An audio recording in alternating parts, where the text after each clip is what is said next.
കാവ്യപത്രം സമ്മാനിക്കുന്നതിനു വേണ്ടി ബഹുമാനപ്പെട്ട മുഖ്യമന്ത്രിയെയും ഏറ്റുവാങ്ങുന്നതിനു വേണ്ടി ശ്രീ മോഹൻലാലിനെയും സ്നേഹാദരങ്ങളോടെ ക്ഷണിക്കുന്നു.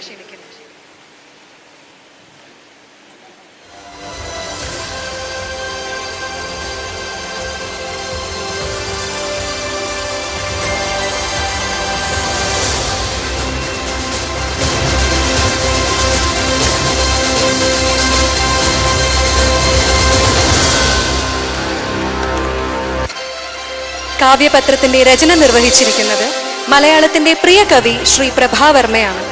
ദാദാ സാഹിബ് ഫാൽക്കെ അവാർഡ് ജേതാവായ അമിതാഭ് ബച്ചന്റെ പിതാവും പ്രശസ്ത കവിയുമായ ഹരിവംശറായ് ബച്ചനാണ് സരസ്വതി സമ്മാൻ ആദ്യമായി ലഭിക്കുന്നത്. അതേ സരസ്വതി സമ്മാൻ മലയാളക്കരയിലേക്ക് കൊണ്ടുവന്ന കവിയാണ് ശ്രീ പ്രഭാവർമ്മ.